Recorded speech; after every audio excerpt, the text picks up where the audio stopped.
Tritia neritea. Donc l'étymologie de son nom vient de Tritia, la fille du roi Triton dans la mythologie grecque, et de Neritea, qui en grec signifie humide. On retrouve aussi des personnages et des lieux dans l'Odyssée d'Ulysse qui ont des noms qui tournent autour de Neritea. On en vient donc à son nom français, c'est la cyclope néritoïde.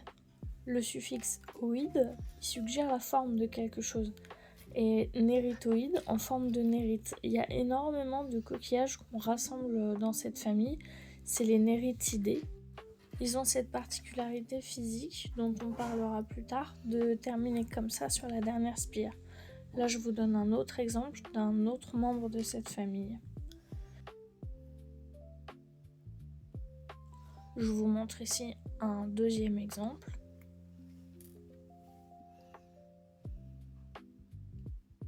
Donc là, on va s'amuser à insister un petit peu plus sur les termes techniques qui entourent la forme de cette coquille. Pourquoi elle est aussi différente finalement des autres coquillages. Déjà, pour la forme générale, on voit qu'il est discoïdal, c'est-à-dire que les spires c'est les tours que le coquillage fait autour de lui-même. Les spires, elles se déroulent sur la forme d'un disque à plat, comme ceci, et non comme certains autres coquillages en forme de cône, comme cela.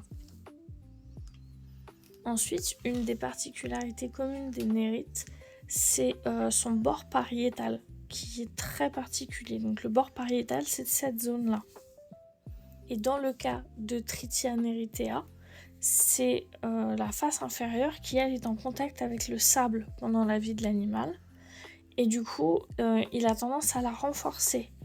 Il la fait pousser plus épaisse et elle est très lisse, un peu comme la coquille d'une porcelaine. Et on appelle ça le cal. Pour son appellation française de cyclonas, donc qui fait référence au cyclope, je pense que c'est lié à la forme du sinus et du sillon qui, mis ensemble avec l'ouverture, donne l'impression d'un œil. Pour ce qui est des attributs des couleurs, on peut voir que les motifs qu'il y a sur la partie supérieure sont extrêmement variables et les couleurs de la partie inférieure, donc du cal qui est très lisse, sont aussi très variées. L'un dans l'autre, on a un coquillage qui est super bien camouflé et si un jour vous essayez de le ramasser en laisse de mer ou si vous avez déjà essayé, vous vous rendez compte que c'est un coquillage qui est notoirement pas simple à trouver. Il se cache vraiment bien. On a beau l'avoir sous les yeux, on ne le voit pas. Donc en termes d'apparence physique, ce coquillage, on dit de lui qu'il a une grande plasticité morphologique. Ce que ça signifie réellement, c'est qu'il y a une grande variété en termes de couleurs et même un petit peu de forme sur certains, mais pas chez Tritia neritea. Là, c'est surtout une grande variété dans la couleur. Et cette variété, elle a amené à ce qu'on appelle de l'autre côté en taxonomie une variété synonymique. Donc ça, c'est pas du tout sympathique. C'est qu'en fait, au cours des années et même des siècles, on a identifié et réidentifié plusieurs fois l'espèce comme si c'était des espèces différentes. Et on se retrouve avec des synonymes. Aujourd'hui, avec les progrès de l'ADN et tout ça, on arrive à mieux savoir qu'est-ce qui fait partie ou non d'une même espèce. Mais par exemple, pour Tritia neritea, on parle de plus de 20 synonymes déjà. Donc à 20 reprises différentes, il y a quelqu'un qui a pris un Tritia neritea dans sa main et qui s'est dit « Oh, j'ai trouvé une nouvelle espèce !» Alors que pas du tout. En ce qui concerne les risques de confusion, il n'y en a que un principalement, c'est avec Tritia pellucida, qui lui aussi est en Méditerranée, mais il est plus petit, plus clair, et lui, il n'a pas envahi les faces atlantiques, comme on verra plus tard. Je vous montre ici quelques exemplaires pour que vous voyez la différence.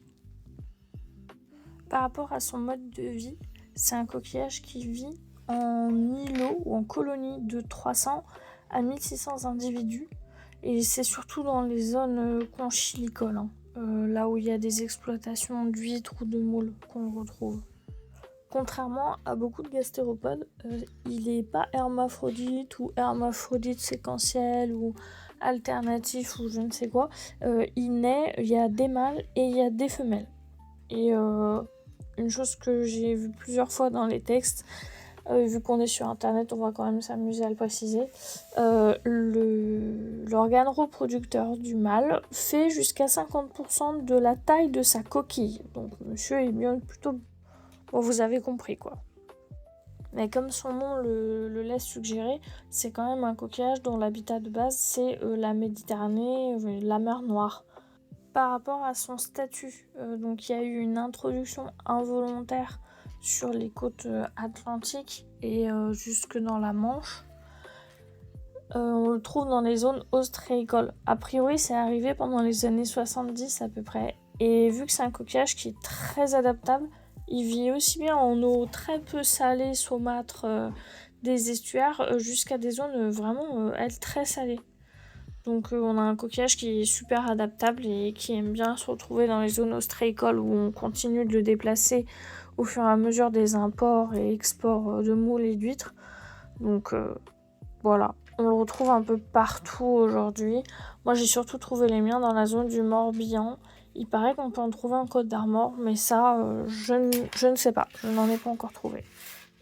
Et maintenant, on va ajouter une petite rubrique qu'on n'a pas l'habitude de voir pour le moment. C'est une rubrique historique. Donc c'est un coquillage qui a une importance dans la vie de nos ancêtres. On va passer en revue quelques exemples, mais vous allez voir, c'est très intéressant.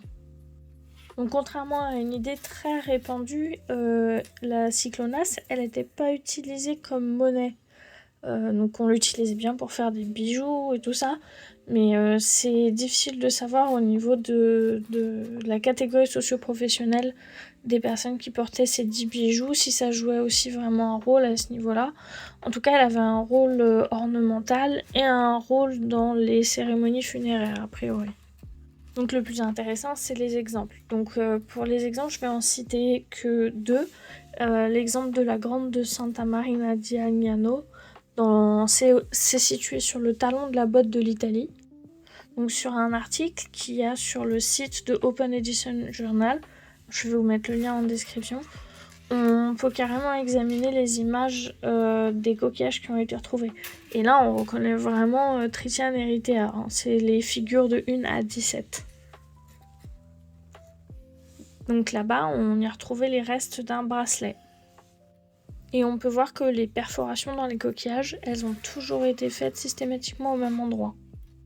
Et en deuxième exemple, on a la grotte de Franchti en Grèce. J'ai aucune idée de comment ça se prononce. Où là, c'est des milliers de spécimens qu'on a retrouvés qui étaient percés pour servir du coup d'ornement, soit pour faire des bracelets, soit pour mettre sur des broderies sur des vêtements. Il y a certaines expérimentations qui montrent qu'il y en a certains qui ont peut-être été même noircis volontairement pour changer leur couleur. Un des éléments importants qui a été découvert dans cette grotte, c'est que c'était vraiment pas quelque chose qui était uniquement utilisé dans des conditions funéraires, mais c'était vraiment des petits boutons qu'on portait, des petites broderies qu'on portait sur les vêtements du quotidien. Et comme pour l'autre article, je vous mets le lien de cet article-là en description. Donc quelque chose qu'on peut noter par rapport aux restes de coquillages qui ont été retrouvés sur ces deux sites, donc de Tritium eritea, c'est l'emplacement de la perforation. Elle est super bien choisie. On a retrouvé aussi les poinçons qui servaient à faire cette perforation là-bas. Mais en gros, la perforation, vous pouvez voir, elle est toujours placée à l'intérieur de l'ouverture pour profiter des bords du dessus des spires qui sont fins. La partie supérieure des spires est super fragile. J'en ai beaucoup d'exemplaires qui sont cassés, moi, à ce niveau-là. Et esquiver, du coup, le cal sous la coquille qui, lui, est super costaud. Et pour revenir à l'idée de la monnaie, c'est sûr que c'était pas utilisé comme des pièces, comme on peut imaginer aujourd'hui. Par contre, c'est sûr aussi qu'ils utilisaient les vêtements qui étaient ornementés et les bracelets qui étaient confectionnés pour faire du troc. Donc c'était quand même des objets de la valeur. Donc c'était pas utilisé directement comme une monnaie, mais c'était quand même utilisé pour faire des échanges commerciaux. Donc voilà, j'espère que vous en avez appris plus sur les Néritidés et Tritium eritea.